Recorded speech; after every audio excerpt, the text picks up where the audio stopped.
Good evening, everyone. Today we are going to discuss about cellular adaptations. Now, before going into detail, we actually need to know कि cellular adaptations होती क्या है. तो cellular adaptations basically ये होती हैं जो changes हमारी सेल में आते हैं जब उनका एक्सपोजर होता है टू अ न्यू स्टिमुलाई. और ये स्टिमुलाई हमारा फिजियोलॉजिकल भी हो सकता है और हमारा पैथोलॉजिकल भी हो सकता है.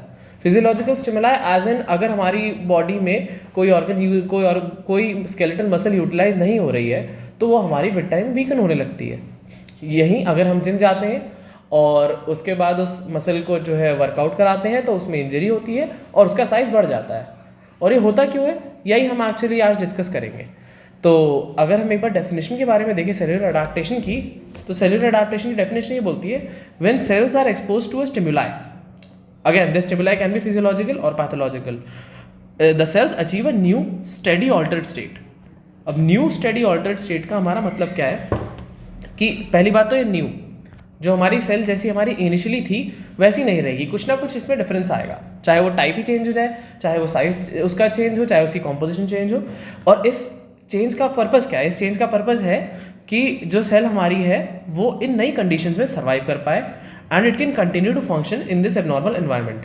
और ये ऑल्टर्ड स्टेट स्टेडी रहेगी तब तक जब तक ये स्टिमुलाई सेम रहेगा. अगर ये स्टिमुलाई आता रहता है, अगर हम जिम जाते रहते हैं और कंसिस्टेंटली करते रहते हैं तो हमारा जो मसल मास है वो एक कंसिस्टेंट लेवल पे आके रुक जाता है.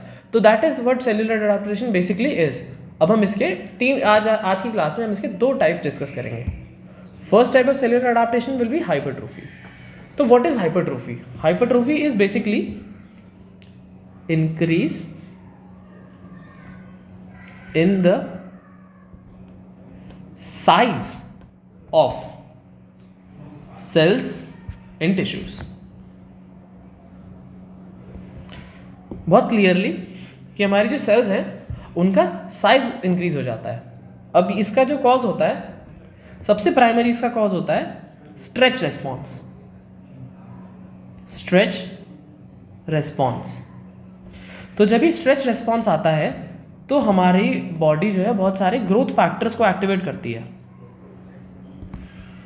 ग्रोथ फैक्टर एक्टिवेशन होता है जिससे हमारी सेल का साइज बढ़ जाता है. ये हम फिजियोलॉजिकली भी देखते हैं और पैथोलॉजिकली भी देखते हैं. फिजियोलॉजिकली जो मैंने अभी तक एग्जांपल मैंने बताया था वही एग्जांपल है. हम स्केलेटल मसल्स के केस में देखते हैं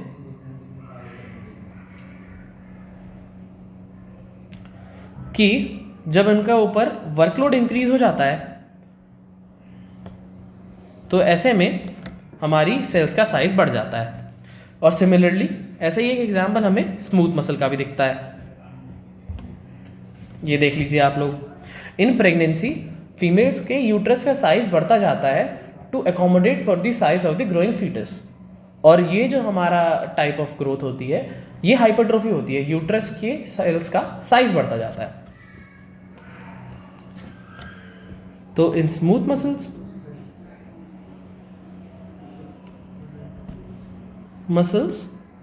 we can see there is increase in cell size during pregnancy.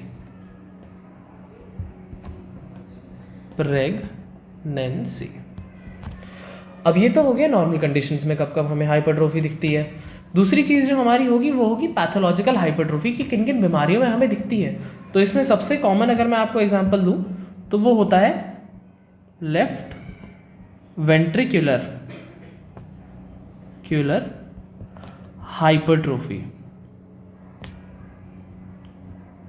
तो as we can see in this diagram, हम अगर अपना टिपिकल हार्ट जो हमारा लेफ्ट वाला डायग्राम है उसमें देखें तो हमारी वेंट्रिकुलर वॉल्स काफ़ी थिन है और हमारी जो लेफ्ट वेंट्रिकल की वॉल्स हाइपरट्रोफी के टाइम पे है वो बहुत थिक हो गई हैं.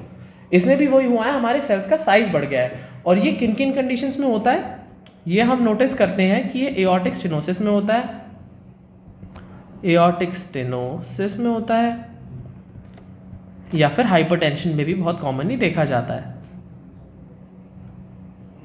तो हाइपरटेंशन में ये कैसे देखा जाता है? बेसिकली हमारे हाइपरटेंशन में क्या होता है, हमारी पूरी ब्लड के सारी जो वेसल्स है उनका जो है ब्लड प्रेशर बढ़ जाता है.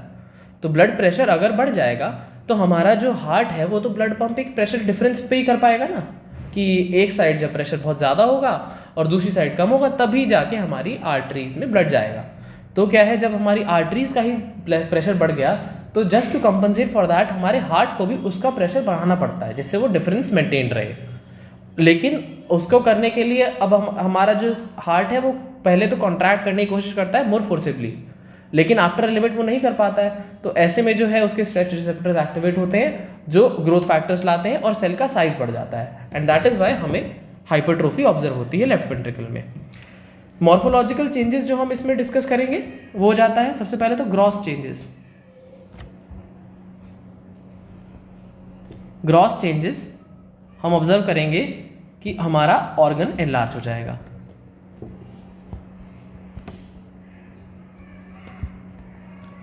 और माइक्रोस्कोपिकली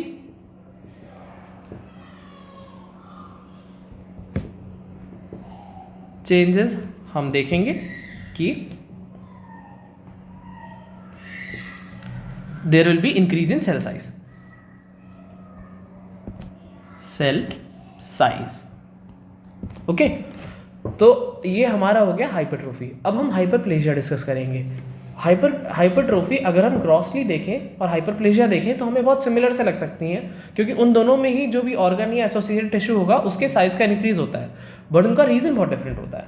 जब हम हाइपरप्लेजिया की बात करते हैं, it is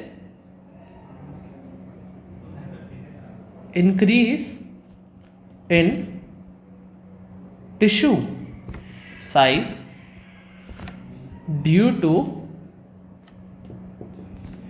increase in number of cells, number of cells। तो as you can very clearly see, हमारे हाइपरट्रोफी के केस में सेल्स का साइज इंक्रीज हुआ था, इसमें हमारा नंबर इंक्रीज होगा। अब अगर नंबर हमारा इंक्रीज होगा तो ऑब्वियसली हमारी सेल मल्टीप्लाई करेंगी, और जो वो मल्टीप्लाइड नई सेल होंगी वो दो टाइप की हो सकती हैं। वो डिफरेंशिएटेड सेल भी हो सकती हैं जो एक एडल्ट फॉर्म होंगी, जो डायरेक्टली अपने टिश्यू की यूटिलाइजेशन और फंक्शन में काम करेंगी, जबकि वो अनडिफरेंशिएटेड भी हो सकती हैं। वो एक प्रोजेनिटर फॉर्म में भी बन सकती हैं जो फर्दर डिफरेंशिएट होके हमारा टिश्यू का वर्कलोड संभाले। अब ये देखते हैं हम फिजियोलॉजिकल, इसका अगर फिजियोलॉजिकल कॉज देखें, सबसे मेन जो हमारा हाइपरप्लेजिया का होता है वो होता है प्यूबर्टी के टाइम पे ब्रेस्ट डेवलपमेंट।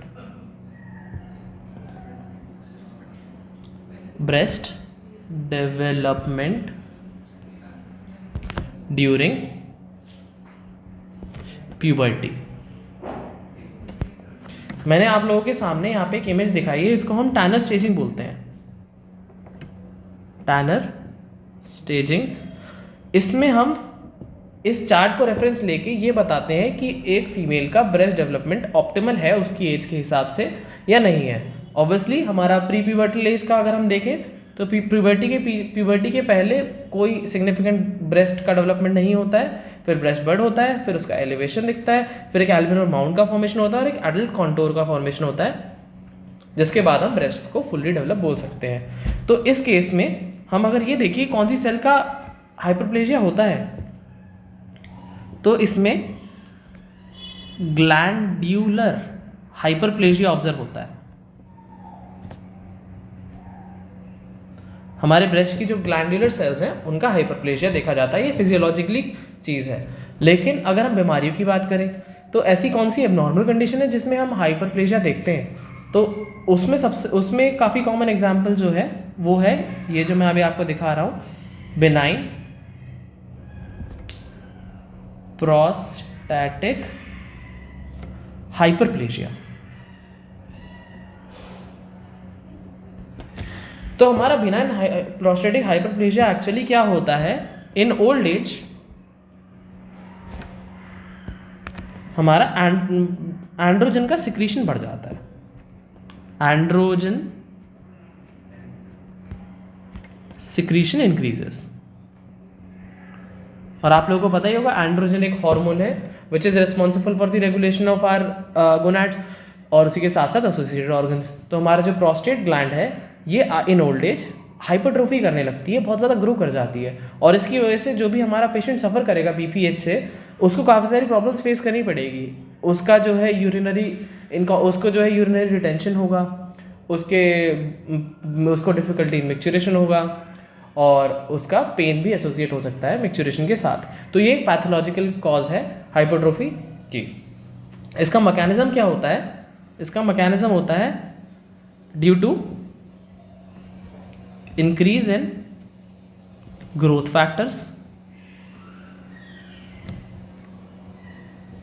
हमारे सेल के जो ग्रोथ फैक्टर्स होते हैं वो उनका एक्टिवेशन हो जाना, जिसकी वजह से इंक्रीज होता है।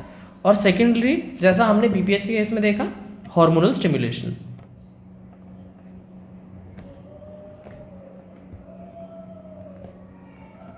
कई बारी हमारे हार्मोन्स का स्टिमुलेशन हो जाता है और वो जो है डायरेक्ट करती है किसी टिश्यू को कि यहाँ पे हाइपरप्लेजिया कराओ।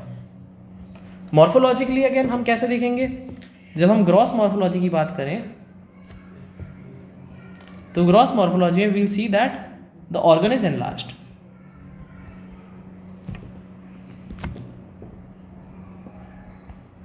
Similar to that in hypertrophy. But जब हम माइक्रोस्कोपिकली देखेंगे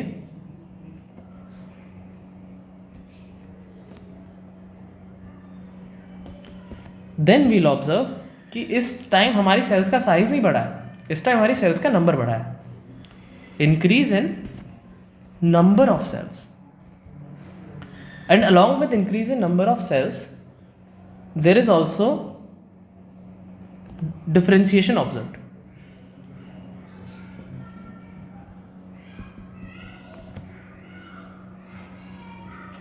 कि जो हमारी नई सेल्स हैं ये फाइनल स्टेज में जब हम देखेंगे तो ये अनडिफरेंशिएटेड फॉर्म में नहीं दिखेंगी और हमें जो है एक डिफरेंशिएटेड सेल दिखेगी।